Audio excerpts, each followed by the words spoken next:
Eh bien, bonjour tout le monde, ici Sylvain, bienvenue à QCMTB Podcast, le balado québécois dédié à la passion du vélo de montagne.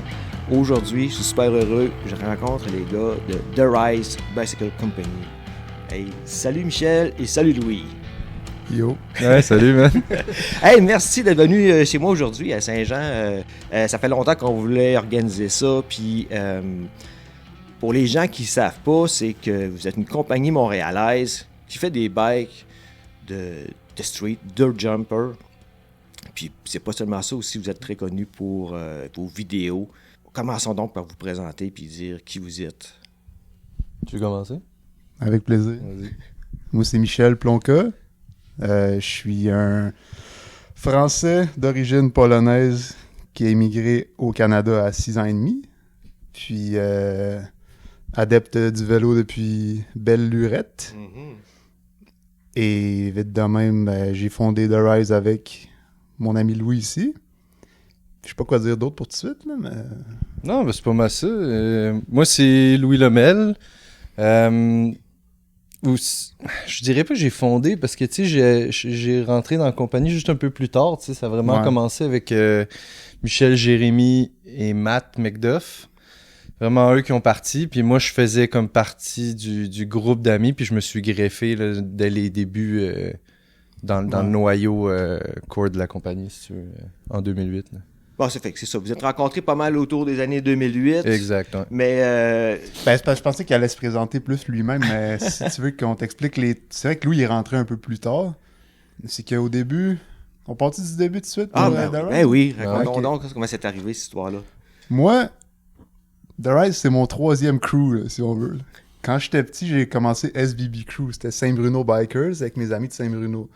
Puis après, quand on avait l'âge de conduire des autos, eux autres, ils sortaient pas trop de Saint-Bruno. Mais moi, j'ai rencontré d'autres mondes à Montréal. Fait que là, j'ai rencontré Vincent alors. Puis lui, il avait son équipe, c'était quoi? ABC? Unsick Bike Crew, quelque chose de même. Fait que là, je greffais avec lui, puis Joe Caram, le monde comme Laval, Montréal, tout ça. Puis là, on avait fait un film qui s'appelait... Non, c'était PSB, le crew, pardon, je me suis trompé. Donc, on a fait le film PSB, puis là, je connaissais pas encore Louis. Mais vite, après ça, là, l'Internet commençait à buzzer plus. Puis, tu sais, il y avait les forums, tout. Puis moi, je me suis dit, je vais partir un petit site de bike juste pour poster des trucs, parce qu'il y a pas grand place qui postait notre genre de choses. Fait que j'ai fait un site qui s'appelait allaboutbikes.tk. C'était juste un petit blog, puis on mettait des trucs. Puis, à un moment donné, je trouvais que le nom était pourri. Fait que là... Une fois, j'étais avec Jérémy Mandouni puis Matt McDuff. Comme il disait initialement qu'on a créé le truc ensemble. Puis là, on allait à Vegas pour un trip d'Oberman. Puis on avait 48 heures de route à faire dans une van, pas de fenêtre. Donc là, j'ai dit, là, les boys, il faut qu'on trouve un nouveau nom pour All About Bikes. Puis là, on se lançait des idées. Puis à un moment donné, Jérémy, il a dit The Rise. Je pense que c'est Jérémy.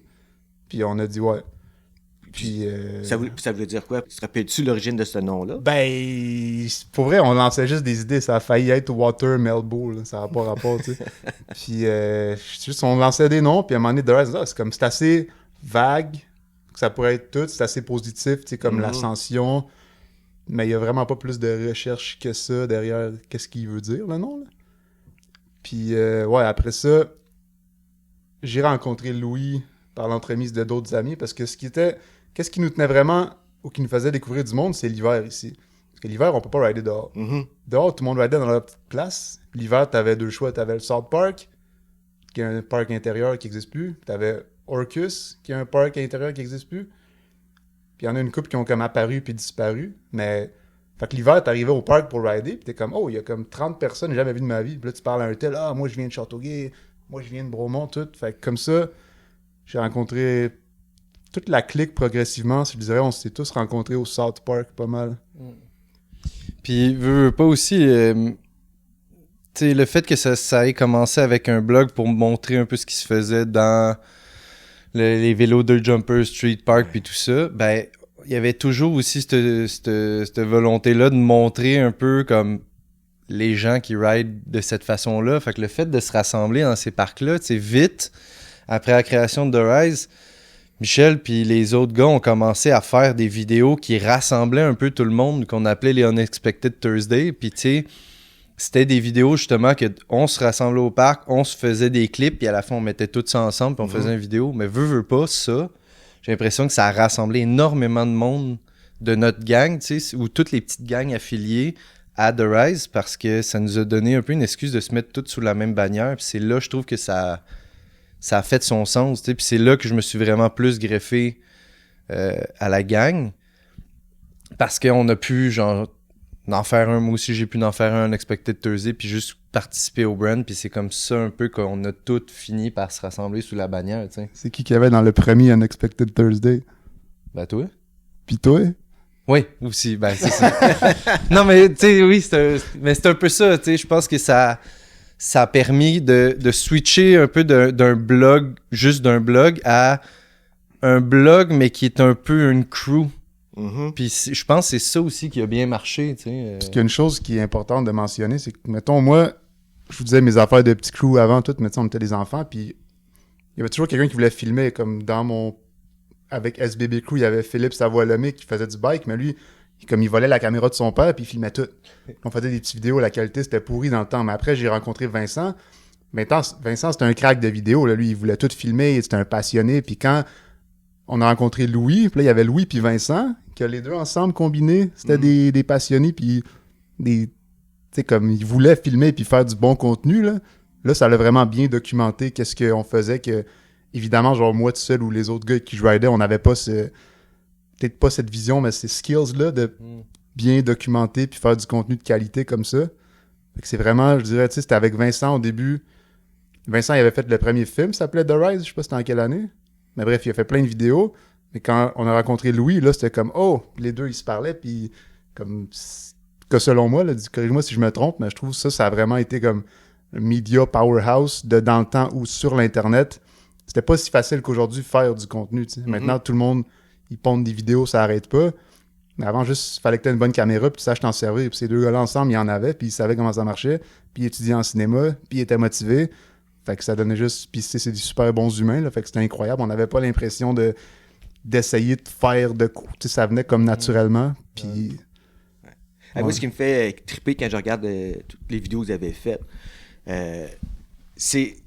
Il y a une vibe, une ambiance, puis un peu une esthétique qui me fait plus penser à toute la communauté skate que ce qu'on est habitué de voir en mountain bike, là, tu sais. Puis je trouve ça super trippant parce que c'est quelque chose que, bon, moi aussi qui me rappelle mon enfance, puis les sorties en ville, puis tout, là, en skate comme en bike, puis sauter des marches, puis tout, là. Mais, tu sais, c'est pas seulement ça, là, mais vraiment, vous êtes allé loin dans l'esthétique, dans le montage, la musique, tout le kit, puis moi, je sais que c'est sûrement quelque chose qui prend beaucoup de votre temps et ce qui paraît, là, en bout de ligne, là. Ouais. Ben, c'est sûr que le skate, c'est une grosse influence, parce que veux pas, tu sais, quand on a commencé, on a regardé des films de skate, tu sais, c'était quand même, quand il y avait des gros films qui sortaient, ça faisait... On les checkait tous, et il y avait plein de films de skate qui poussaient quand même l'enveloppe des concepts puis des vidéos, tu sais, avec la caille, avec les trucs qui explosaient, puis tu sais, il y en a d'autres que c'était d'autres intros. Il y avait quand même toujours une vibe dans les films de skate, avec Gay Wright, avec les skates invisibles, puis tu sais, il faisait des choses qui étaient comme vraiment innovateurs, mais qui gardaient cette espèce de feeling raw, street, tu sais, d'être là dans le moment. Puis un peu rebelle aussi, là. Exactement, ouais, c'est ça. Puis de l'autre côté, ben, t'avais les films de snow. Oui. Qui étaient méga bien produits puis hyper léchés. Puis on dirait que les films de vélo de montagne, c'était plus comme ça. Oui. C'était très bien filmé avec souvent des caméras films, puis les New World Disorder, puis tout ça, c'était dans cette veine-là. Mais il y avait quand même un feeling un peu rough, tu sais. Puis dans ces films-là, t'avais toujours une part qui était street. Oui. Puis qui était filmée par ces gars-là, mais qui manquait juste un peu de grit. Fait que je pense que c'est comme le mix de tout ça ensemble qu'on a voulu faire. Puis aussi à notre échelle, tu sais, on pouvait pas, tu sais, s'imaginer faire des gros films produits dans les montagnes avec des shots de malade puis tout. Ouais. Fait que tu fais un mix entre les deux, mais t'essaies quand même de faire le plus qualité possible, mais de garder une vibe genre street, tu sais. C'est ça. Mais quand même, vous avez fait énormément de locations différentes. Vous êtes promené partout à travers le monde. Vous avez rencontré des gens fantastiques. Vous avez vu quand même des sites là, quand même remarquables là, au niveau de de l'architecture, puis tout ça. Là. Fait que je pense que ça donne aussi une couleur, là, une personnalité là, à votre produit. Là. Parce qu'il y a une des choses qui est vraiment cool, là, parce que, en gros, moi, quand j'étais petit, je voulais faire du freeride. Tu sais, je regardais New World Disorder, puis Crank, ces affaires-là. Ouais. Je voulais faire ça. Puis là, j'ai remarqué qu'on n'habite pas au BC, tu sais. Fait que là, je sortais de chez nous, puis naturellement, tu sais, on était jeunes, tu vas au skatepark. Puis je pense qu'on faisait du skate tous les deux avant de faire du bike. T'en faisais-tu quand... Ouais. Moi, je faisais du skate avant le bike, puis là, j'ai comme switché. Fait que, tu sais, le skate, ça a toujours été... Puis genre, on en fait encore à ce jour, juste différemment. Là. On fait pas des three flips puis tout ça. Mais je pense que c'est comme il y avait pas de freeride comme je l'imaginais, assez à proximité. Puis vu que je faisais déjà du skate, puis naturellement, ça a comme transgisé vers le street park. Mais pour moi, le skate, puis le bike, puis genre le rollerblade, tu sais, c'est comme la même chose. Mm-hmm. On utilise comme les infrastructures à notre manière pour faire de quoi dessus. Puis c'est comme, c'est la mentalité, je pense. C'est pas tant l'outil que tu utilises, mais c'est le fun juste. En skate, c'est pareil. Ils font, OK, on va à telle ville, on explore, on se poigne de quoi à bouffer, puis tu finis dans des coins que personne n'irait jamais parce qu'il y a de la pisse à terre, puis tout, mais il y a un esti de beau rail, par exemple. Fait que là, tout le monde veut essayer le rail, tu sais. Puis nous, c'est je sais pas, c'est une façon le fun de découvrir, puis d'avoir du fun, puis de bouger, puis... Ouais. Puis, tu sais, le street, en même temps, un petit peu comme les dirt jumps, il y a l'esprit de session qui aussi fait un lien avec ce qui est familier avec le skateboard. Tu sais, tu t'es en gang, tu t'encourages, puis tu essaies un tricks. Ça marche pas, tu te plantes, ça recommence, jusqu'à ce que mané tel résultat. Puis là, ben, tout le monde crie de joie, puis ça se saute d'un bras après ça, là, c'est malade. Des fois, c'est drôle, là, tu veux faire quelque chose que tu as super peur, tu le fais, ça marche du premier coup, mais des fois, tu veux faire quelque chose de super simple, ça prend 1 heure. Là, t'as 4-5 amis qui sont assis à côté en train de manger des chips, puis quand tu l'as, c'est l'euphorie. Là. Ouais. Ah, c'est ça, c'est vraiment trippant. Fait que des films, j'en ai fait beaucoup, là, depuis la formation, t'as dit que ça a commencé comme ça, mais là, c'est devenu sérieux, puis ça fait partie de l'entreprise, là. Maintenant, c'est pas seulement une compagnie de bike, c'est aussi une maison de production de vidéos. C'est parce que les bikes sont venus après. À la base, c'est parti d'un blog qu'on postait des vidéos. Comme je disais, comme lui puis Vincent sont rentrés se sont rencontrés, on a commencé à faire plein de vidéos pour documenter qu'est-ce qui se passait ici. Puis c'était vraiment ça qu'on faisait au début, des vidéos puis des photos. Là, on s'est mis à faire des stickers, OK, des chandails, OK, je sais pas qu'est-ce qu'on a fait après, mais le frame, pas tant longtemps après. Puis on a toujours fait des événements. Fait que c'est pas comme... Ça a jamais été le point principal, le frame de bike au début. Ça a toujours été comme créer une communauté, puis des... On en a fait des jams, là, on en a commandité plein d'événements partout, juste en envoyant du linge, puis faisant des vidéos pour juste faire grandir le sport, dans le fond. Je sais pas comment l'expliquer. Mais... Ah ouais? Ouais, c'est vraiment...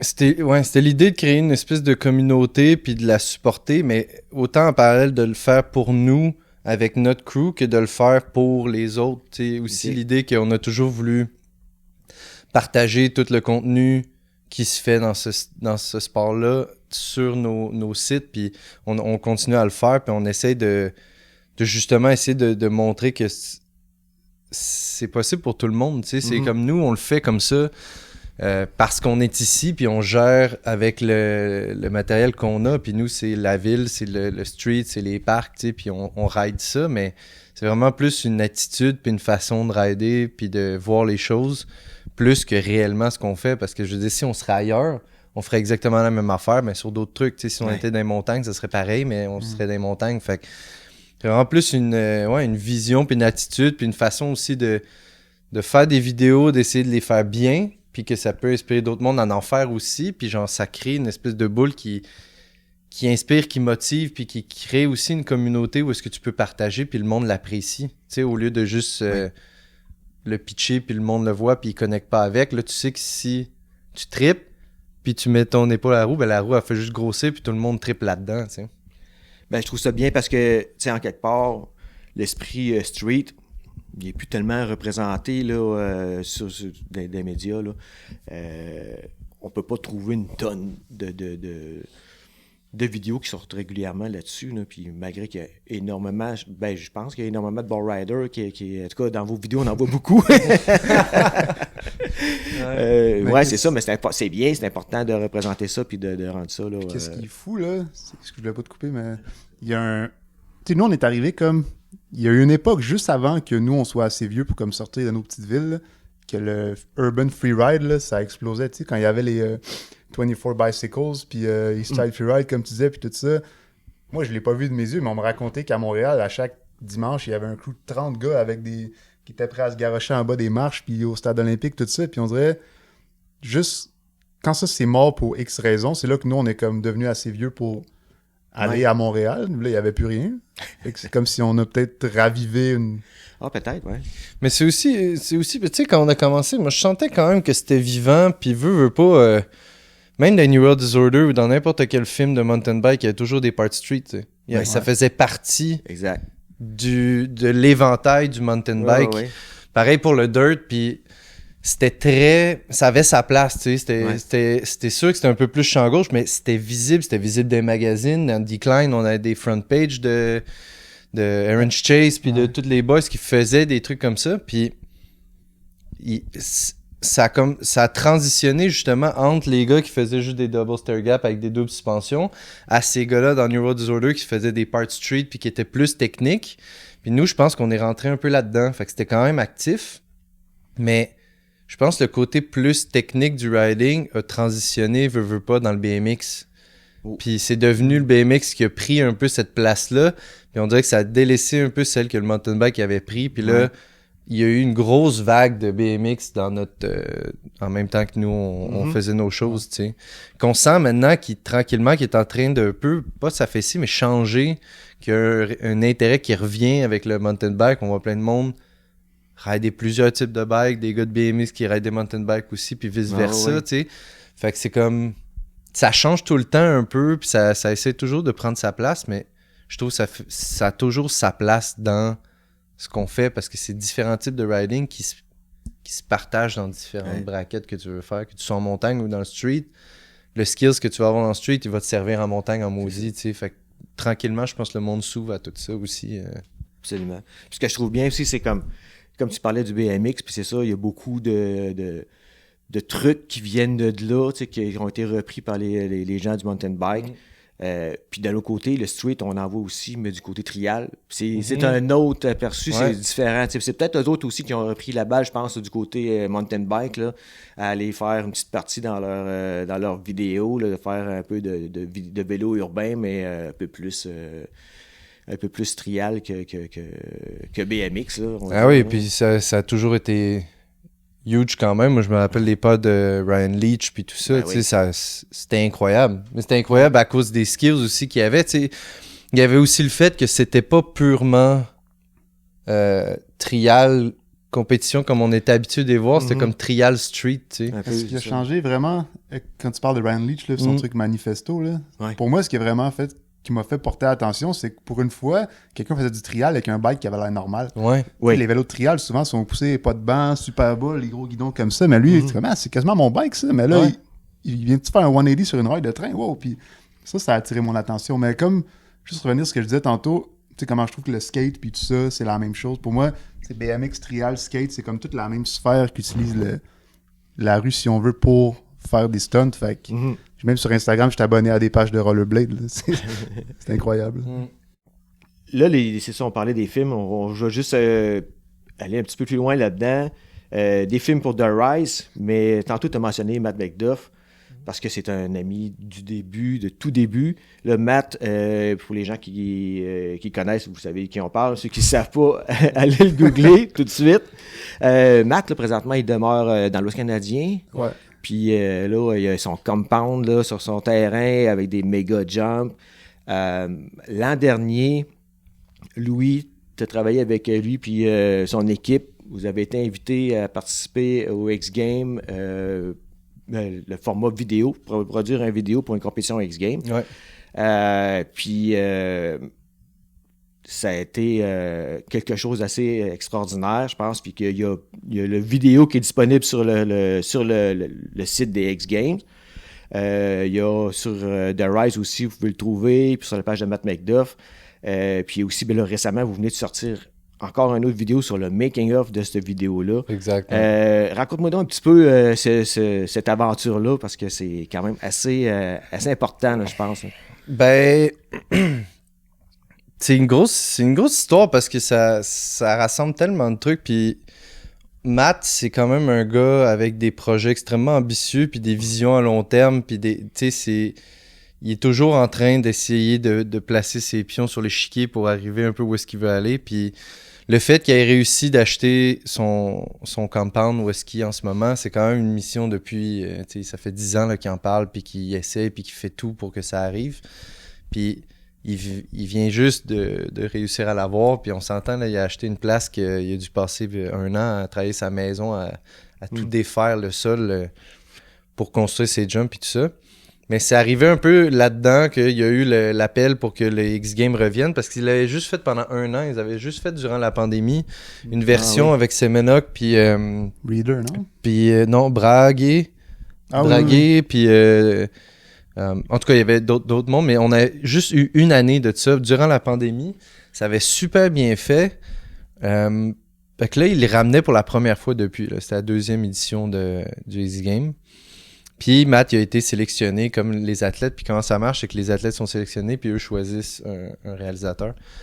Matt m'a proposé au téléphone de participer en disant que, parce qu'au début, lui, il disait qu'il y a énormément de travail à faire sur le terrain avant qu'on puisse réussir à filmer. Et moi, vu que je suis ici, lui est au BC, ben, ça allait être compliqué de coordonner non-stop des allers-retours. Donc, il me disait... si tu veux, on peut le faire. Moi, j'ai des gars ici qui filment aussi. Fait que tu pourrais juste m'aider de temps en temps. Fait que j'ai dit oui. Mais finalement, il a travaillé sur son campagne jusqu'en novembre. T'sais. Puis il est venu à Montréal parce qu'il voulait faire quelques clips de street pour son vidéo. Fait qu'il est venu à Montréal, on a filmé ça. Puis après, moi, je suis venu le rejoindre chez lui. Puis on s'est claqué 2 semaines là, de tournage non-stop. Puis on a filmé presque tout ce qu'on avait à filmer dans ces 2 semaines-là, parce qu'avant, il construisait, puis après, ben, tout était enneigé. Fait que c'était vraiment la seule fenêtre. Fait que j'ai fini par filmer tout le vidéo complet avec les autres gars. Il y avait Brody Jones puis Liam Irvin.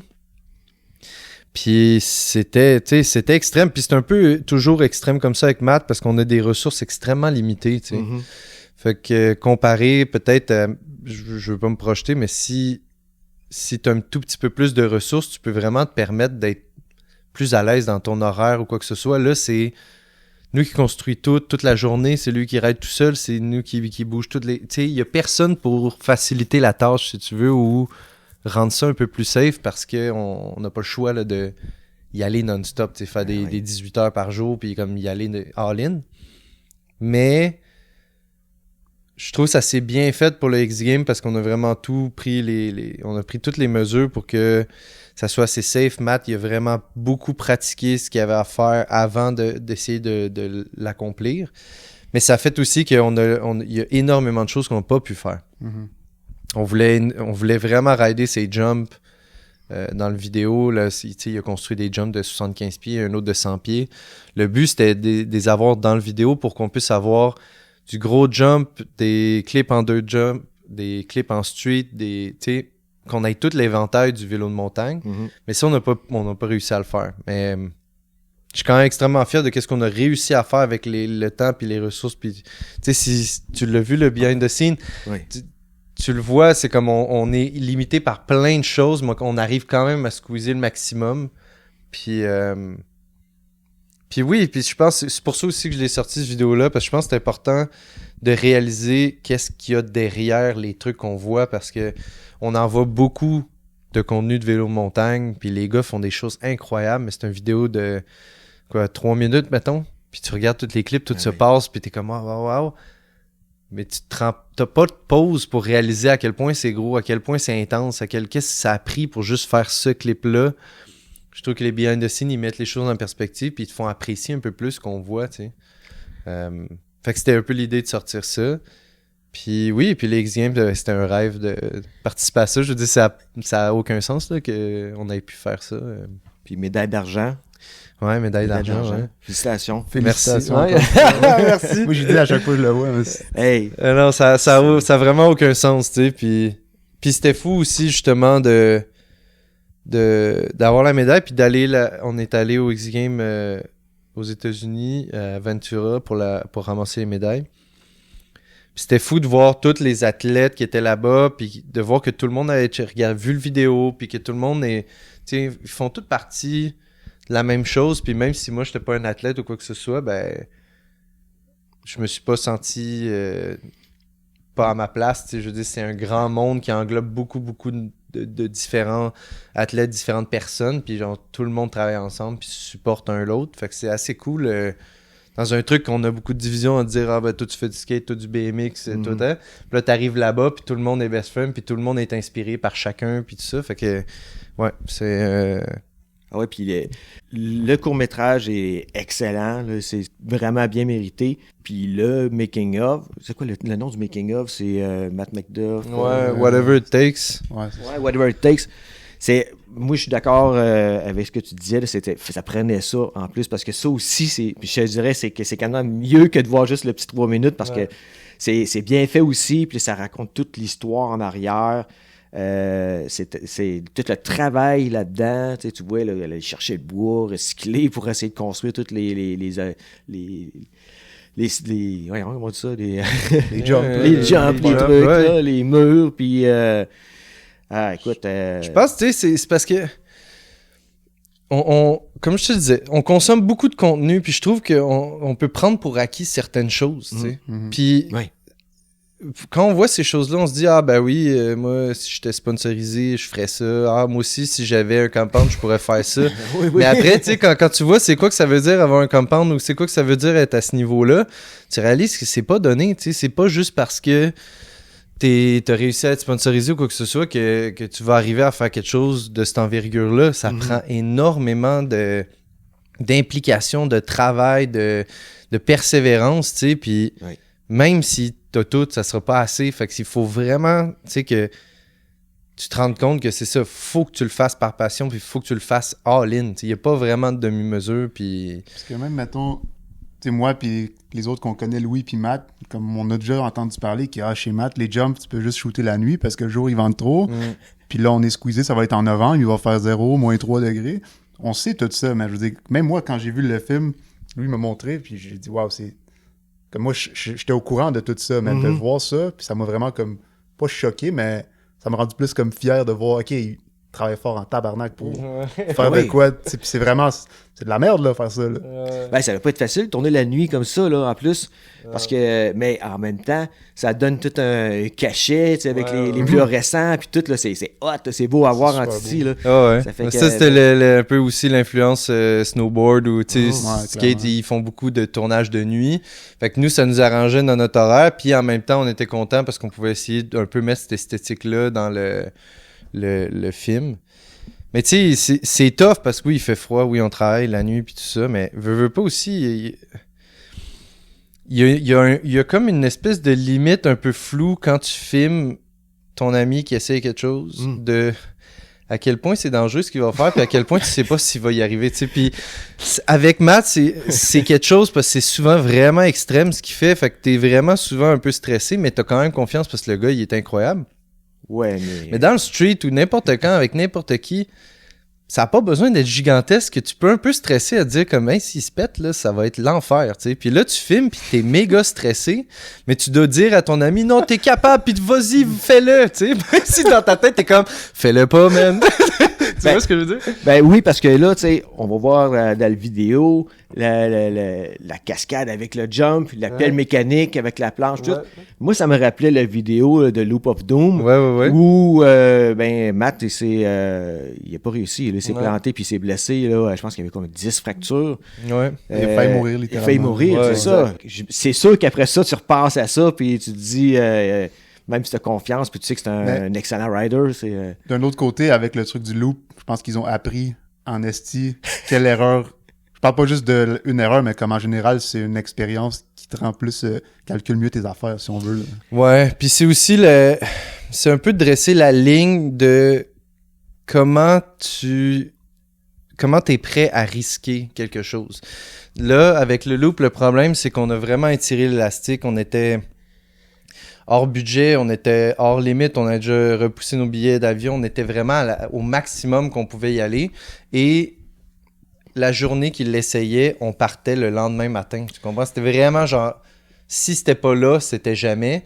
Puis c'est un peu ça aussi qui a fait que, bon, ben, il s'est poussé puis il est allé parce qu'il pouvait pas l'essayer, tu sais. Mais c'est pas tant le meilleur setup pour, tu vois, te mettre dans le bon état d'esprit puis te donner toutes les chances, si tu veux, tu sais. Puis c'est sûr que tu auras toujours un peu un stress de dire, bon, ben, peut-être que là, j'ai pas le choix de l'essayer là, tu sais, si tu vois un feature, tu te dis, bon, peut-être que j'aurai pas la chance de le réessayer, mais faut quand même que tu réfléchisses en maudit à dans quel état d'esprit tu es prêt à te lancer et faire ces risques-là, parce que faut que tu sois capable de vivre avec la conséquence, tu sais. Faut que tu sois capable de vivre avec le regret qui va venir avec, de si tu réussis, ben tant mieux, mais si tu rates, est-ce que tu vas t'en vouloir? Il faut pas, tu sais. Faut que tu sois capable de dire, non, si je rate, ben je suis conscient que ça peut arriver, puis je suis correct avec ça parce que je veux que ça arrive, tu comprends? Puis concernant le loop, là, si vous voulez en savoir plus, il y a une longue entrevue à l'écrit, il va falloir lire, là, sur le site de The Rise, là. Oui, on s'était assis avec Matt, puis on a parlé de ça pendant peut-être 1 heure ou 2. Tout retranscrit ça, puis c'est super intéressant. Ça donne des frissons lire ça. Là, ouais, parce que le projet a eu lieu en Afrique du Sud. Ouais. Et, vous avez construit une loupe en bois, une rampe en rond de 40 pieds de haut, exact. Avec un run-in de 80 pieds pour prendre la vitesse nécessaire pour faire la boucle. Avec les forgés qui devaient être incroyables, difficiles à supporter pour n'importe qui, je pense. Exactement. C'est super intéressant, là, malgré que l'échec, quand même, le vidéo, puis l'entrevue, là, vaut la peine d'aller voir ça. Ouais, l'entrevue a été faite pas longtemps après, quand il est retourné chez lui, il était encore tout blessé. Parce qu'en fait, moi, j'ai tout filmé l'aventure dans le but de faire un documentaire, sauf qu'avec le fait qu'il ait crashé, qui soit remis sur pied, tu sais, comme j'ai juste continué à filmer, puis je continue toujours à filmer, tout dépendant qu'est-ce qui va suivre avec ça, parce que on sait pas si ça se peut qu'il le refasse jamais, ça se peut qu'il veuille le refaire ou quoi que ce soit, mais au pire, ça sera un peu un documentaire un peu sur la carrière de quelqu'un qui repousse les limites, puis qu'est-ce que ça représente, puis qu'est-ce que ça fait, mais c'est toujours en cours. C'est pour ça qu'on a juste des snippets d'un peu toute cette histoire-là, mais c'est sûr que il faut garder l'œil ouvert parce qu'éventuellement, ben, il va y avoir un gros projet qui va sortir de ça sur le loop, sur la carrière de Matt, sur qu'est-ce qui est arrivé, puis qu'est-ce qu'il a dû faire comme choix dans sa vie, si tu veux, avec ça aussi, qui a failli... Je veux dire, ça a quand même changé pas mal sa façon de voir les choses, puis sa vie en général, là, c'était un point tournant, là, si tu veux. C'est comme tu disais, c'est stressant de regarder quelqu'un essayer les trucs, mettons son projet OBC, mais tu dis, Matt, il était vraiment bien préparé pour chaque stunt. C'est ça que je voulais dire tantôt. Matt, il a appris en tant que rider, là, il va pas faire de quoi. Ben, pas qu'il était pas prêt, mais je veux dire, ça lui a juste donné la maturité de se préparer. Je sais pas parler. Mieux vaut être mieux préparé que pas assez. Bref, Matt, il l'applique beaucoup maintenant. Ouais, peut-être qu'avec avec le recul aujourd'hui, il utiliserait peut-être un matelas d'air, plus de protection. Mais il y avait tout ça de prévu, mais comme il disait, moi j'étais pas là-bas, fait que je peux pas parler, mais de ce qu'ils m'ont raconté, ils étaient tous maxed out sur, émotionnellement, physiquement, financièrement. Ah oui. C'était comme... Tu peux être sûr qu'on aurait eu des matelas, puis des filets, puis quoi que ce soit, si on avait eu le budget pour, tu sais. C'est un peu ça. Veux pas, il a passé 2 ans à pitcher le projet à tout le monde. Personne n'a pris. Ses sponsors ont à peine pitché de l'argent. On n'avait pas assez d'argent pour construire le loop tout court. Fait encore moins pour avoir des protections. Puis... c'est un peu ça aussi qui est en jeu dans cette affaire-là, parce que veux pas, il a fait un crowdfunding pour ramasser de l'argent, mais c'était pas l'idéal de demander aux gens de participer pour ça. Mais il a quand même réussi à ramasser de l'argent, mais il a dû mettre, c'était 11 000, je pense qu'on avait ramassé, puis il a dû mettre plus que le double, tu sais, de sa poche juste pour construire le truc, tu sais, pendant 1 mois de temps non-stop. Fait que on n'a même pas eu le temps puis l'argent pour acheter un gun de vitesse, tu sais. Fait que c'était un peu ça, tu sais, la seule protection qu'on pouvait avoir, c'était un fermier à côté qui nous a passé des ballots de foin qu'on a mis sur le côté du loop, tu sais, où est-ce qu'on pensait qu'il pourrait tomber. Qu'on a mis genre un esti de gros tas de ballots de foin pourris, ça sentait la mort. Ouais, mais c'est bien mieux que C'est bien mieux que le sol, mais il est tombé de l'autre côté où est-ce qu'on n'aurait jamais pu penser qu'il serait tombé. Mais c'est ça aussi, tu sais, je veux dire, c'est facile maintenant que c'est arrivé puis que c'est rendu réel de réaliser les erreurs puis de qu'est-ce que ça représente en tant que tel, mais sur place, là, tu sais, on n'était pas tout seul, là. Il y avait énormément de riders, de crew, de tous les gens de Monster, tous les gens qui nous ont aidés à construire, toute la crew de l'Afrique du Sud, de Cape Town qui était descendue. Il y avait énormément de monde, tu sais. Il y a personne qui a cru que c'était possible d'aller trop vite dedans, tu sais. Parce que la structure était tellement gigantesque, tu sais, c'est un building de 3 étages de haut. Puis tu regardes ça, puis c'est tellement gigantesque que tu dis, tu sais, comme même si tu vas vite, c'est gigantesque, là. Pour vrai, là, ça n'a pas de sens. Ouais. Puis comme de fait, ben, vu que c'est un peu un territoire que personne n'a jamais été, des vitesses, des hauteurs, tout, que personne n'a joué avec, ben, c'est difficile de s'imaginer qu'est-ce que ça représente sur le corps, tu sais. Puis là, en voyant ce qui est arrivé, puis qu'il est rentré trop vite dedans, qu'il s'est écrasé, puis que ça a pu générer autant de force, un truc si grand, mais je pense que ça a ouvert les yeux aussi à ce skill-là de rampe, puis... Maintenant, avec ce qu'il fait, Matt, avec des jumps de 100 pieds de long, puis peut-être plus, puis tout ça, ou des quarter pipes de 25 pieds, il y a vraiment une connaissance extrême maintenant des forces à ce niveau-là du vélo. Puis même comment le vélo est dans les airs, puis comment il agit, parce que il y a comme une espèce de... Ouais, une limite où le bike agit d'une façon qu'on sait, puis après ça, tu rentres dans une vitesse autre. Tu sais, comme quand tu vas à 70 km/h avec ton bike, puis tu sautes dans les airs, la force des centrifuges des roues, de ton corps, le vent, c'est débile. Là, tu sais, genre là, ces jumps, si l'humidité change dehors, ça change la distance de où est-ce que tu atterris sur le landing, de 15 pieds, mettons, de différence, tu sais, entre... Si tu rides en automne puis il fait très humide, puis si tu rides en été, tu as un 15 pieds différent juste à cause de l'humidité. Fait que tu sais, ces affaires-là, c'est que ça change un peu aussi le sport, la vision, comment tu gères toutes ces affaires-là. Puis tu l'apprends en défrichant cette limite-là, tu sais, que personne n'a été encore, tu sais. C'est capoté. Ouais. Ouais, ça n'a aucun sens, là. Je te dis ça de même. C'est complètement autre chose que les vidéos de street, là. Ouais. Mais tu sais, ça vient de là aussi. Tu sais, je pense que le fait aussi qu'il était prêt à risquer, il s'est mis dans des positions quand même assez extrêmes, Matt, plein de fois dans le street, puis... Ouais. Puis c'est un peu ça, t'as pas de filet, t'as pas d'aide, t'as rien, t'es pas supposé d'être là. Tu sais, t'es sur le top d'un toit, puis là, la police se pointe, puis ça fait 20 minutes que tu te dis, genre, je suis game de sauter en bas, tout, puis là, la police se pointe, tu fais, ah shit, c'est maintenant, tu sais, tu y penses même plus, puis il faut que tu te pitches en bas. Fait que t'es toujours un peu dans cette espèce de moment de, faut que tu te décides, puis tu trouves la force de te pitcher, tu sais. Ça me fait penser, là, justement, dans le making-of que t'as fait, quand, au début, la scène à l'hôpital Maisonneuve à Montréal, avec là, les ambulanciers qui sont là, puis qui vous ouvrent la fenêtre, puis regardent qu'est-ce que vous faites là, les gars. Puis là, Matt qui dit, je suis un professionnel.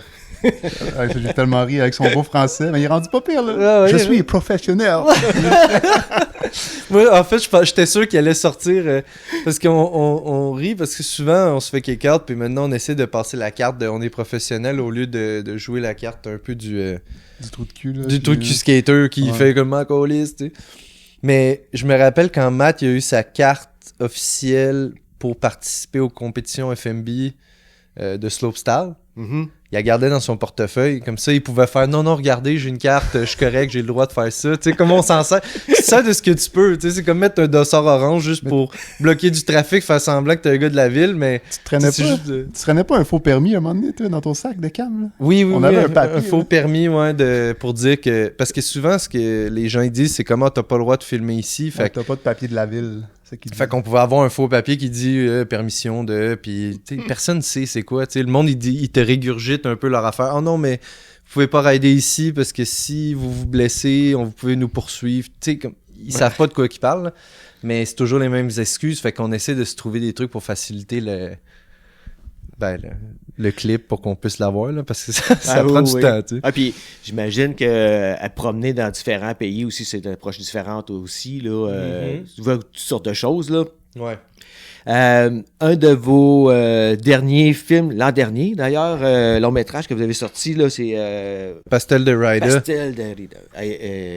Excellent. Moi, j'ai adoré ce film-là. Merci. Puis, on parlait tout à l'heure des choix musicaux. Moi, ça m'a personnellement plu, là, celui-là.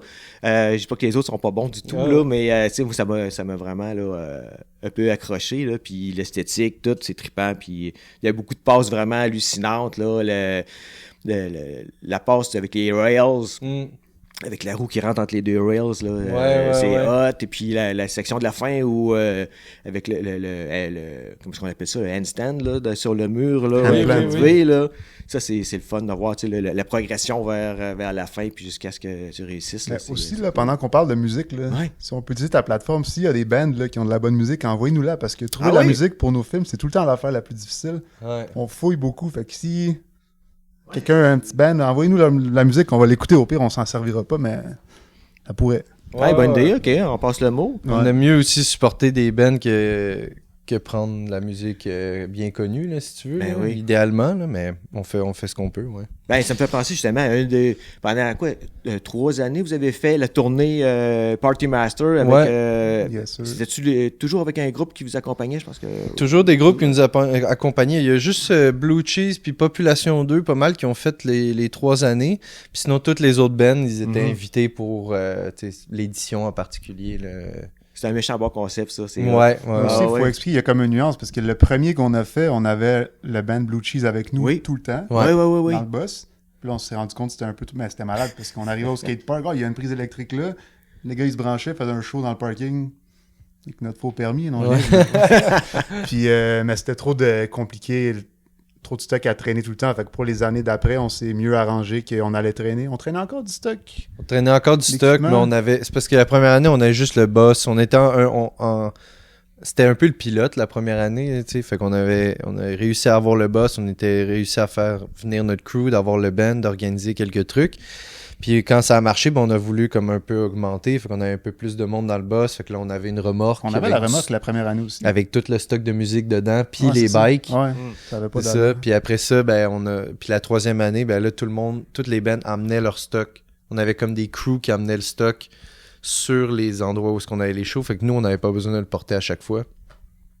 Parce que c'est beaucoup de stock, man, tu sais, pour faire des shows, puis faire des shows quand même pas... on a des shows boboches un peu comme dans des cours, tu sais, version un peu plus petits, mais on essayait quand même de faire des trucs qui étaient assez bons aussi, assez legit.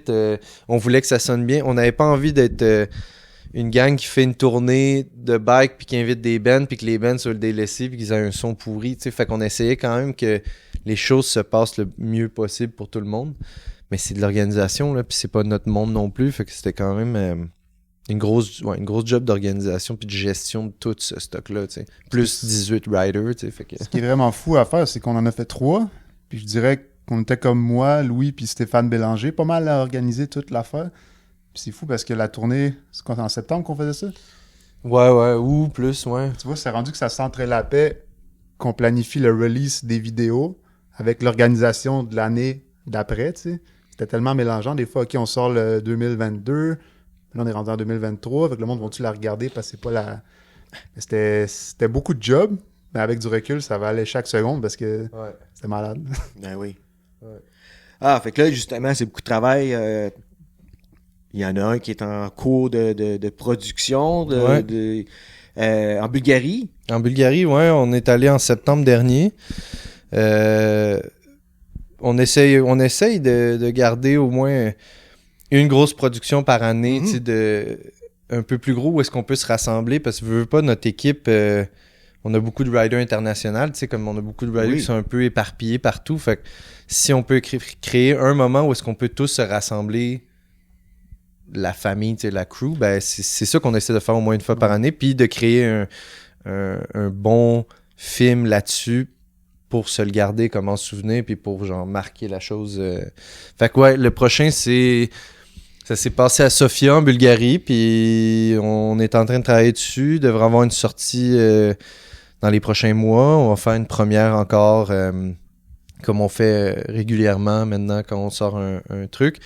Un peu une excuse aussi de se rassembler, de rassembler tout le monde qui aime le bike, les films, puis de se voir, d'en parler, de discuter, puis on aimait beaucoup ça dans le temps quand il y avait des premières New World Disorder, puis ça se passait dans les cages au sport, puis c'était des gros moments, les sorties de films, puis il y a de moins en moins d'événements où est-ce qu'on peut tous se rassembler, juste triper de bike, fait qu'on essaie de créer des excuses pour créer des rassemblements, fait qu'on aimerait ça, d'en faire première à Montréal, idéalement une première en région, peut-être à Bromont, quelque chose comme ça. Juste créer des espèces de petits moments où est-ce qu'on pourra juste profiter de ça, célébrer la création, si tu veux, puis essayer de s'encourager à en faire plus, tu sais. Puis en même temps, parlant d'événements, vous pouvez prendre l'initiative de, tu sais, c'est pas compliqué de faire un petit événement pour rassembler du monde. Ouais. Souvent, tu peux aller voir un bar ou une salle de spectacle, tu leur expliques ton truc.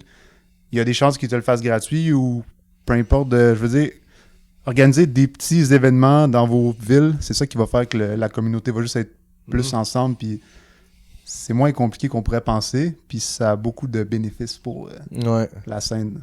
Ouais. Nous, c'est sûr que on a la compagnie bike, on monte notre film, mais c'est tellement de monde qui viennent, puis ils sont juste contents d'avoir de quoi de nice à faire, puis c'est ça. Puis la compagnie de bike, justement, fait que là, c'est arrivé comment l'idée de dire, là, il faut qu'on se fasse un bike? Ben, moi, c'est arrivé que... Moi, je ridais pour Doberman Bikes avant. OK. Oui, qui était une compagnie québécoise aussi. Ouais, là. Gatineau. Gatineau. Ou Elmer, mais dans ce coin-là. Puis, moi, j'étais commandité par eux, fait que j'avais des frames. Puis après, eux, ils ont fermé. Fait que là, je ridais pour d'autres compagnies, mais je trouvais que les bikes qu'il y avait, ils me satisfaisaient pas tant que ça. Puis, un moment donné, les autres, ils ridaient tous pour Lama Cycles, pas mal NS. OK. Puis c'était des super bons bikes, mais moi, je trouvais juste... Je m'ennuyais un peu de mon Doberman, mais je voulais... Il y avait pas comme ce que je cherchais exactement. Puis après, on avait l'idée de faire un frame, puis là, on est allé au Nouveau-Brunswick pour un trip de bike. Ouais. Puis on est allé visiter notre ami Gabo, que lui, il travaillait chez Doberman avant. Puis il a déménagé là-bas, puis on y parlait de ça. Puis il dit « Ah, justement, moi aussi, je vais commencer à faire des bikes. » Lui, c'est Gabriel Lance, c'est le gars de Altruist Bikes, en fait. Fait qu'avec lui, on a sorti le Party Master 1, qui était fait au Nouveau-Brunswick. Puis ouais, là, je trouve on s'est comme tous assis, qu'est-ce qu'on veut sur un frame. Puis on en avait ridé pas mal ensemble. On s'est comme vite entendu, on veut un top tube assez long, mais avec des chainstays assez courts. Parce que depuis tantôt, on parle de street, mais nous, ce qu'on voulait, c'est un bike, j'appelle ça freestyle. Avec le même bike, on peut faire les jumps, peut-être pas les jumps à mat parce que c'est rendu démesuré, mais avec des dirt jumps, street, park, technique, huge. Fait que naturellement, pour quelqu'un qui fait des super gros jumps, la géométrie est peut-être un peu trop tight, si on veut. Puis quelqu'un qui va être juste technique, c'est comme vraiment un bon entre-deux. Oui. C'est ça qu'on voulait accomplir avec le frame. Ouais, puis tu sais, quand on a fait cet entre-deux-là, on a quand même pris aussi le pouls avec toute notre équipe. C'est ça. De qu'est-ce que vous pensez des bikes que vous avez, qu'est-ce que vous aimez sur un bike, puis on a essayé de trouver un peu autant de faire un bike qui fit pour tout, que de trouver un bike qui est juste aussi optimal pour tout le monde, parce qu'on s'est rendu compte que tout le monde a un peu avait un peu la même idée de qu'est-ce qu'ils avaient envie. On trouvait qu'il y avait beaucoup de bikes qui étaient courts, dans ces bikes-là. Là. Il y en avait tu te sentais un peu coincé dessus parce que le top tube était très court, ou la roue avant pouvait taper ton pied quand tu faisais des bar spin, ou des trucs comme ça. Ou que les chainstays étaient trop longs, ou que le bottom bracket était trop bas. Puis il y avait plein de petits détails comme ça qui... Puis on a comme fait un espèce de gros melting pot, puis oui... Avec toujours l'idée, aussi quand on l'a fait la géo, mais quand on l'a testé après les prototypes, ben, est-ce que quelqu'un qui ride juste des chaînes de trottoir ou quelqu'un qui va rider des jumps de 10 pieds de gros, est-ce qu'il peut le faire? T'sais? Est-ce qu'il va être à l'aise dessus? Puis je trouve qu'on a trouvé vraiment l'espèce de bonne balance parce que j'ai rarement trouvé un bike que j'étais aussi à l'aise à haute vitesse qu'à basse vitesse comparé à d'autres frames que je trouve qu'on dirait qu'on se sent bien juste dans un de ces deux-là. Là, sur les deux, il y a un truc qui sent solide, qui me fait confiance à essayer de pousser un peu plus. Ouais, absolument. Quand je ride le mien, ce que j'aime, c'est qu'il y a, comme je me sens plus limité. Après Doberman Bike, j'ai ridé pour d'autres compagnies, puis j'avais souvent un frame qui était un peu trop street. quand je ridais, mettons, je partais à Montréal, j'allais au stade, c'était parfait, mais là, les gars, ils voulaient aller rider dirt jump. J'allais rider dirt jump, j'étais pas capable de rider parce que l'angle de fourche était de même, puis le pédalier était haut comme ça. Puis avec ça, je trouve que c'est le meilleur melting pot de tout. Puis tout le temps, une affaire qu'on dit toujours à la team, c'est dites-nous qu'est-ce qui est pas bon, tu sais, sur les bikes. Moi, je demande souvent comment tu feels, tu penses-tu que c'est ça, puis soit qu'ils veulent pas le dire, mais ils sont tout le temps yo, it's fucking perfect, man. Puis tout le monde est content, fait que. Ouais, ça reste un frame aussi. Tu sais, ces bikes-là, veut pas, tout se joue sur des petits angles puis des petits changements, puis le feel change beaucoup, mais on s'habitue à ces types de bikes-là parce que ça joue beaucoup sur le rider, tu sais, puis on peut espérer que le bike te donne tout, mais c'est vraiment toi dessus, puis tu t'habitues à le comprendre, à le feeler, mais on essaye aussi que ça soit aisé de sauter dessus, puis que la courbe pour t'habituer sur le bike, elle soit très courte, tu sais, comme une fois que tu as compris un peu les limites de comment il répond, ben qu'après, ça soit juste une extension de toi, puis que ça va bien. Il faut rajouter une chose pour les gens qui connaissent peut-être pas trop l'engineering en général. Ça, c'est un frame en acier. La majorité des hardtails pour pump track ou dirt jump, tous sont en aluminium. Ouais. Ce qui est bon pour ces disciplines-là, mais l'aluminium, il va craquer sans t'avertir avant. Ouais. Fait que ça, pour faire du street, par exemple, parce qu'on fait beaucoup des 180 puis des trucs qui stressent le bike différemment que juste comme linéairement par en avant, c'est un matériau qui n'est pas indestructible. Un jour, il va briser, mais ça va plus pardonner ou t'avertir avant que le bicycle déchire en deux, tu sais. Parce que je pense qu'on a tous déjà fait un 180 avec un bike en alu, puis le devant, il est juste parti, là. Ça, avec l'acier, tu vas voir s'il y a une craque avant que l'irréparable se produise. Oui. Puis souvent, les gens ils vont trouver que c'est peut-être un peu trop mou ou trop flex comparément à l'aluminium, mais ça vient avec l'avantage que il va plus pardonner puis t'avertir si quelque chose... je sais pas comment dire. Ouais, qui joue pour beaucoup aussi.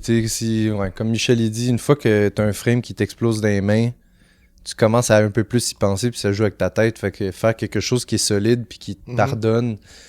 Je pense que en tout cas pour moi ça compte énormément là, pour nous aussi on essaie de faire un bike qui va toffer plus qu'un bike qui va être juste bon mais pas cher puis qui peut péter n'importe quand parce que veut pas c'est des bikes pour être abusés là, faut qu'ils puissent prendre ces coups là sans risquer quand tu lances aussi ton bike oui, t'échappes ton vélo de quoi, ça arrive souvent, le frame en alu il aime moins ça quand le derrière il shake de gauche à droite tandis que l'acier c'est mieux adapté pour pour ça. Puis l'acier a quand même des caractéristiques super agréables là, quand tu roules. Moi, j'aime ça. J'en ai un bike en acier. Puis, c'est une question d'habitude. Si t'es habitué à rouler méga stiff, tu vas peut-être plus le sentir si t'aimes ça, l'acier. Puis c'est tous des petits trucs que tu t'habitues, je trouve, assez vite quand même. Là. C'est vraiment pas... On s'entend, il faut vraiment que tu sois un fin connaisseur pour les ressentir. Mais... La Lucie, on va... creuser vraiment loin. L'aluminium, ils ont juste commencé à faire des bikes en alu, comme pour résumer, parce que c'est plus facile. C'est plus facile à couper les métaux, c'est moins cher à faire, les soudures, c'est moins compliqué à les faire aussi bonnes. Puis l'aluminium, un autre truc, mettons, si on parle juste en street, c'est très dangereux si tu fais une POC sur un frame en alu, parce que là, il y a beaucoup plus de chances qu'il déchire que si tu fais une POC sur un frame en acier. C'est toutes des petites choses qui rentrent en compte pour le genre de riding que nous, on fait, qui expliquent pourquoi il est en acier et non en alu. Fait que vous avez une seule taille, par contre. Ouais. Puis ça, c'est le V2, donc deuxième version qui est sortie il n'y a pas longtemps, là, quelques mois. Non, ça fait plusieurs années. C'est juste qu'on a reçu des nouvelles couleurs il y a quelques mois. Ouais. Puis c'est quoi la différence entre le V2 et le V1? Ben, la différence principale, c'est que le V1, il était construit au Nouveau-Brunswick. Puis ceux-là, ils sont faits à Taïwan. Parce qu'on avait trop de demandes pour... Comme je dis, on les faisait faire par Altruist Bikes. Oui.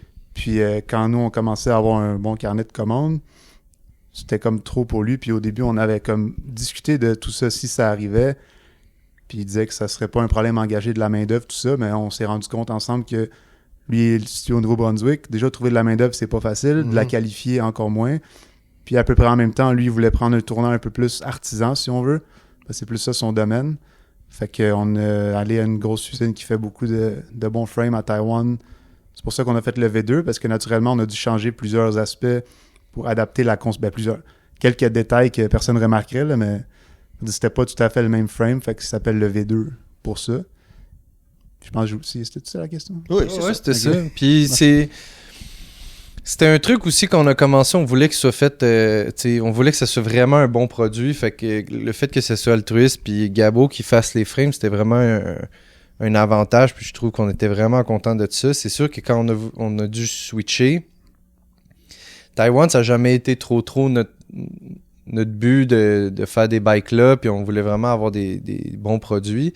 Mais on a été approché par justement Ronnie Bonner de Rocksteady qui ont Shadow Conspiracy puis d'autres grosses compagnies de BMX qu'on respecte énormément, puis c'est eux qui nous ont dit qu'ils pouvaient nous aider dans la fabrication. Fait en étant sous leur espèce de regard, sous le parapluie, ben on pouvait s'assurer aussi d'avoir une qualité décente puis d'un bon produit. Fait que c'est pour ça aussi qu'on est passé en Taïwan sous leur bannière, puis on est content, tu sais, on arrive à avoir un produit qui est à la qualité qu'on veut, même s'il est fait en Taïwan. Pour ceux qui connaissent pas Ronnie Bonner, je sais pas si t'es familier beaucoup avec le BMX. Là. Pas tellement, non. À l'époque, c'est un gars de Floride. À l'époque, il avait fondé UGP, qui est Underground Clothing, je sais pas quoi, UGP?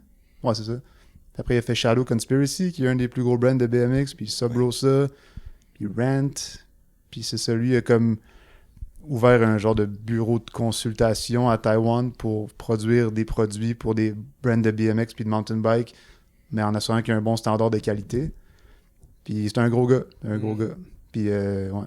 Ah, c'est bien, on est chanceux de pouvoir compter sur ses conseils. Ouais. Puis au niveau des ventes, comment ça se passe pour vous? Est-ce que vous vendez dans plusieurs pays ou c'est principalement au Canada ici, vos ventes? Ouais? Principalement sur notre boutique en ligne, puis il y a une couple de magasins qui ont notre stock aussi. Là, c'est principalement Canada, États-Unis, puis l'Europe après. Puis, ouais. Mais quand même, on en a vendu dans plus de pays que je connais quasiment. Là.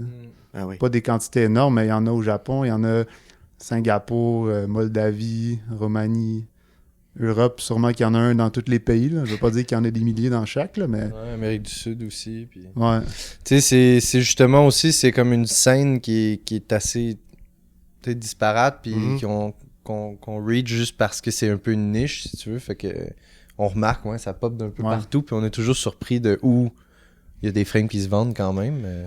Puis justement, vous vendez des frames, on voit plus ça tellement dans les compagnies où on peut acheter juste un frame, un cadre tout seul. Trouvez-vous que c'est un avantage pour vous? Tu vois, dans le cyclisme en général, on voit pas ça, mais dans le dirt jump, tout le monde fait ça. Ouais. Vendre juste le frame, je veux dire. Ouais, ben c'est ça. Moi, c'est ça que je voulais, tu sais. Mais ils sont durs à trouver. Comment nous, on le voit, c'est que quelqu'un qui est initié au sport va acheter un complete. Un complete, c'est pas toujours des super bons bikes. Puis quand il va avoir son complete, puis il va développer assez ses skills, il va dire, soit qu'il va briser le frame, ou il va réaliser que le frame, il y a une géométrie plus adaptée pour monsieur, madame, tout le monde. Il va falloir de quoi d'un peu plus précis. C'est là qu'il va se mettre à magasiner quel frame il serait mieux pour son genre de riding. Puis nous, c'est là un peu qu'on se situe en offrant juste un frame. Ouais, puis c'est un style de vélo aussi que... On s'entend, il y a beaucoup les jeunes qui le font. Tu sais, t'as pas un portefeuille limité. Fait que quand t'achètes des trucs, t'as envie qu'ils restent. Fait que souvent, tu gardes toutes tes pièces de bike en bike quand t'évolues. Tu gardes ta potence, tes pédales, tes cranks, tes roues. S'ils sont encore bonnes, t'es gardes. Tu sais, fait que si ton frame brise, t'as pas besoin de te racheter un bike complet. Tu veux juste switcher ton frame. Fait que oui, il y a beaucoup d'offres de cadres au lieu des vélos complets ou de pièces parce que je pense que c'est ça. Tu gardes le stock de bike en bike puis les standards, ils se suivent. Tu sais, t'as pas justement... T'achètes un complete puis tu peux même pas changer de frame parce qu'il n'y a plus rien qui fit dessus. Tu sais, ça fit tout le temps. Tu sais. Une des disciplines qui a jusqu'à maintenant réussi à évader un peu les millions de standards qui ont apparu dans les dernières années. Exact, ouais. Ça reste relativement similaire à il y a 10 ans. Oui. Puis l'avantage aussi, c'est que ces vélos-là perdent pas de valeur non plus. Si tu achètes un bike, tu peux le revendre parce qu'un Dodge Jumper, ça en perd quand même un peu parce que il a été ridé. C'est ça, exact. Puis c'est aussi, c'est ça. Je pense que c'est un... Je sais pas, c'est dur, je trouve, de garder... Comme quand il est neuf, peut-être que le monde comprenne parce que c'est ça le prix de base des pièces. Tu sais, comme si t'achètes des roues neuves, si t'achètes ton frame, puis tout, ça va te valoir quand même cher si tu le montres très bien, mais quand tu le vends usagé, on dirait que ça look moins comme ça devrait valoir cher, tandis qu'un bike double suspension, on dirait que avec des shapes et tout le kit, on dirait que tu te dis, bon, bah oui, je peux pas vendre ça 800$, tu sais, mais on en voit beaucoup des deux jumpers très bons qui se vendent vraiment pas cher en second-hand parce que, tu sais, l'offre est bizarre. C'est une branche très spéciale, freestyle, si on veut, où est-ce que c'est les bikes qui sont le plus battus. Ouais. Et où est-ce que le monde veut le moins payer. Ouais, c'est ça. Est-ce que tu peux acheter un frame set de route en acier, les gens ils sont prêts à payer 3-4 000 pour un beau. Puis tu vas le revendre dans 10 ans, il n'est pas fatigué tant que ça. Là. Ces bikes-là, si tu roules beaucoup, ça se fatigue. Là. C'est tricky un peu. C'est sûr que si tu fais du street puis tu l'échappes pas mal, si tu fais juste du dirt, ben les impacts sont moins dommageables au frame. Là, ça paraît moins. Là. Parmi tous les voyages que vous avez faits pour les tournages, pour triper avec vos chums en bike partout, y a-tu une location ou un pays qui est votre préféré, qui vous revient, là, qui est cher à votre cœur, pour une raison ou une autre? Là? Ben, tu veux aller? Vas-y. Moi, c'est pas rien de spécial, c'est juste que pendant, je sais pas, un genre de 6 ou 8 ans d'affilée à chaque mois de février, pendant une semaine, on allait à Cleveland, en Ohio, pour rider Rays Mountain Bike Park. On partait toujours entre 6 ou 10 personnes, ça dépend qui pouvait. Puis on pognait un hôtel là-bas ou une couple de chambres pour une semaine. Puis tous les jours, on allait rider Rays toute la journée. Après, on mangeait, on buvait de la bière, on niaisait pendant une semaine. Puis c'était vraiment le fun parce que l'hiver au Canada, c'était un peu rough des fois. Là. Puis on avait tous hâte là, que février, on s'en va tous ensemble, puis on trippe. Chaque année, on le faisait. Puis ça, c'était très nice. Un parmi tant d'autres, mais... Ouais. C'est beau souvenir. Ouais. Sinon, ben, c'est sûr que dans les places... Ben, dans les places, tu sais, je veux dire, c'est dur de battre l'Espagne, là, puis Barcelone, parce que on a toujours eu des riders qui habitent là-bas, où nous, on a été vraiment souvent, puis pour faire du street, c'est juste légendaire. T'as pas besoin de pédaler beaucoup, t'as pas besoin de beaucoup de déplacer, puis t'as des trucs que tu peux rider qui sont incroyables. Fait que, côté street, c'est pas mal imbattable. Il y a même le gros bike park La Poma qui est là aussi pour faire du dirt. Fait que t'as quand même beaucoup d'options, puis il y a même des montagnes autour. Fait que même si tu te fais un petit voyage avec ton mountain bike, puis t'emmènes ton deux jumper, je veux dire, t'en as pour des mois là, de trucs assez magnifiques. L'ambiance est bonne. Tu sais, c'est ça, tout est rapproché, tout est au même spot, t'as pas besoin de trop de chars pour tout faire, fait que il y a quand même un truc assez incroyable de ça, de juste pouvoir faire tout en vélo, puis de profiter là-bas, tu sais, ça coûte pas trop cher pour manger, puis tout. C'est près de quelle ville, ça? C'est Barcelone, ouais. Barcelone, en Espagne. La température est bonne, il fait chaud, par exemple, l'été, mais Mais l'hiver, pour l'hiver, c'est top, ouais, c'est parfait, ouais. Il y a beaucoup de monde qui va rider là dans différentes disciplines. Là. Ben c'est génial pour le gravel, génial pour le mountain bike. Ouais, je pense que c'est génial pour tout, justement, parce que tout est là, l'ambiance est... Et la ville est bien, l'ambiance est bonne, puis c'est surtout aussi, justement, le mix d'architecture, de nature autour. On dirait qu'ils ont trouvé un bon équilibre pour que...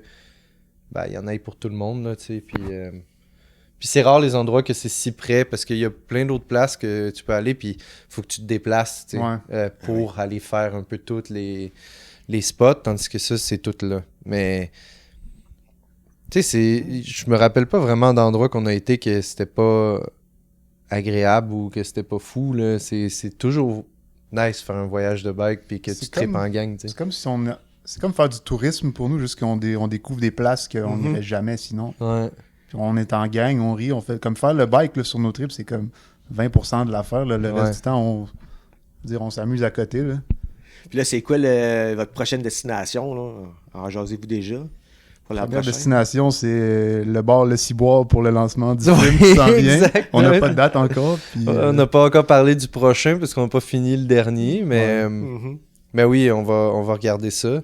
Puis on est aussi... on veut organiser peut-être quelques événements cette année, là, des petites rides ou quelque chose pour essayer de se rassembler aussi dans le coin, dans le groupe. Fait que on a pas mal de projets sur la table. Ça s'en vient. C'est le fun. Lâchez pas. Ouais, merci. On a hâte de voir la suite. On a hâte de voir le prochain film qui s'en vient. Ouais. Ça va être vraiment trippant. En tout cas, là, il y a pas mal de petits aperçus qui sont disponibles maintenant. Là. Ça Yes. donne juste le goût. Puis on a hâte de voir ça. Bon, ben merci. C'est super. Hey, merci beaucoup les gars, encore une fois, d'être venus me rencontrer. Puis je vous souhaite vraiment là, beaucoup de succès dans votre entreprise. Puis encore énormément de fun avec Fat Riding puis vos chums. Yes, merci Merci. de nous avoir. Man. Puis je vais prendre une seconde pour Vincent Allard. Il est plus avec nous aujourd'hui, mais il était là depuis le début, puis on t'aime, mon gars. Yes, sir. Cheers. Cheers. Merci tout le monde d'avoir écouté cet épisode. J'espère que vous avez apprécié. Si vous aimeriez nous encourager, s'il vous plaît, allez liker et abonnez-vous afin de rester informé de l'apparition des prochains épisodes. Puis surtout, n'hésitez pas à partager à vos amis et aidez-nous en faisant connaître le podcast. Vous pouvez aussi communiquer avec moi sur Instagram et sur Facebook à QCMTB Podcast. Donc, à la prochaine et puis bon riding!